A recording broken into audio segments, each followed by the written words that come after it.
અનાજના ગોડાઉનમાં માંડવી ચણા ને એવું અનાજ ભરસ ને એના હિસાબે ધનેડા ફૂદરા જીવડા બહુ આવે છે અને રહી નથી શકતા સખેથી કે કોઈ વસ્તુ ઘરમાં નથી રહેતી 12 મહિનાનું અનાજ એક તો માન જેમ કરીને તેમ કરીને લીધું હોય ને એમાં આવા ધનેડા જીવડા આવે છે ને તો બધું બગડી જાય છે નુકસાની અમારે કોણ દે બસ અમારું એક જ કહેવાનું છે કે આ ગોડાઉન બંધ કરાવો અને અમને કાનકર પછી આ નુકસાની થાય છે ને નુકસાનીની ભરપાઈ કરો ગોડાઉનના હિસાબે અમે આટલા દૂર રહીએ છીએ તો પણ અમારે એટલા છે આજે રાતે 1:30 વાગે મેં જે ઝાડુ વાર્યું છે એનું તમે ખાલી આ વિડીયો જોવો અને આ દેખાડો આ કેટલા વિડીયોમાં રાતના 1:30 વાગ્યાનું છે અમારે શું કે ના શું અમારા બધા અનાજ બગડી ગયા છે કોઈ વસ્તુ અમે વ્યવસ્થિત રહી નથી શકતા અમારા બાળક પણ સૂઈ નથી શકતા કોઈ વસ્તુ અમે હરખી અમે જમી નથી શકતા અને મારા છોકરા રોજ રડે છે મમ્મી આ શું આવે છે અમને ડર લાગે છે અમારા કાનમાં હોઈ જશે એટલા ડરે છે છોકરા આ મહેરબાની કરીને આ કારખાનું બને તો બંધ કરાવો અમારી ગોડાઉન જે હોય એ બધું બંધ કરાવો અમને આવડું મોટું સામે દેખાય છે અમને એમ થાય છે કે આ હું એ છે અમારી પાછળ આ બંધ કરાવો આ રેસિડેન્સી એરિયો છે અમારો અત્યારે અહીંયા કેટલા આ માણસો જોવા કેટલા છે આ બધા આવ્યા છે અહીંયાથી કેટલા માણસો છે જોવો તમે એક વખત આ કોઈ એમને નથી આવ્યા બધાને કરડે છે બધાના અનાજમાં બગડે છે બધું આ બધાને તકલીફ છે તો જ આવ્યા છે એના કારણે આખા વર્ષનું અનાજ કઠોળ બધી ખરાબ થઈ રહ્યું છે અમે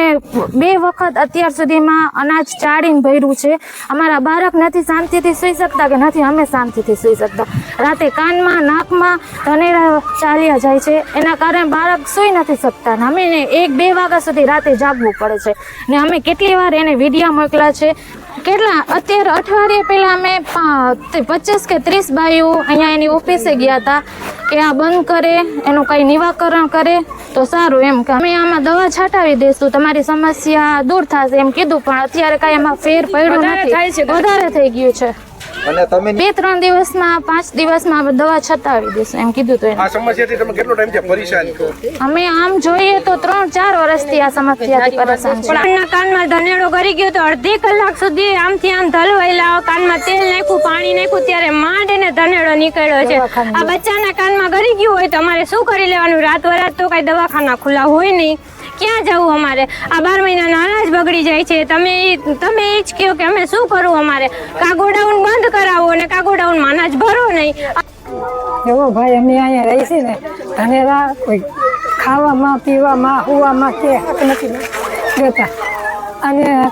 મેં એને તેથી અનિલભાઈને કીધું ખાટલો નાખી એક ગાય તું અહીંયા હું તો તને ખબર પડે ભાઈ અમને રાતની અંદર અમે નથી કરતા અનાજમાં તમે જોવો ને તો ધનેરા ખાવામાં ધનેરા લોટમાં ધનેરા શું અમારે કરવું કેવી રીતે જીવન જીવવું અહીંયા 4 વર્ષથી આ અનાજનું ગોડાઉન બનેલ છે તો અમારે આજુબાજુના રહેવાસીઓને ધનેરા અથવા ખુદડાઓની બહુ પ્રોબ્લેમ છે અદબારે પ્રોબ્લેમ છે નથી ખાઈ શકતા નથી સૂઈ શકતા બધી રીતની અમારે પ્રોબ્લેમ છે રાંધતી હોય બાઈઓ તો એમાં જમવામાં પડે છે રાંધતા હોય એમાં પડે છે અને રાતે સૂવામાં પણ તકલીફ પડે છે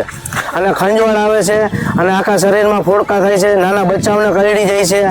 અમારે બહુ તકલીફ છે અહીંયા આ ગોડાઉન માલિકીનું છે કે સરકારનું માલિકીનું છે માલિક કોણ છે માલિક છે અભિષેકભાઈ કાછડિયા અથવા અનિલભાઈ કાછડિયા એ કોણ છે એ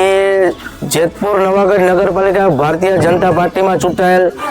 છે સભ્ય છે અમારા વિસ્તારમાંથી વોર્ડ નંબર 1 આ બાબતે અનિલભાઈને જાણ કરી હતી હા એ અનિલભાઈને આ બાબતે જાણ કરી હતી અમે 30-35 બાઈઓ પણ અમે લઈને ગયા હતા એની ઓફિસે અને અમને એમ કીધેલ કે થોડાક 5-6 દિવસમાં અમે દવા છાંટી આપશું અને તમારે વાંધો નહીં આવે પણ દવા છાંટેલ છે નહીં અથવા હજી પણ અમારે વધારે આ પ્રોબ્લેમ છે કેટલો સમય પહેલા જાણ કરી અમે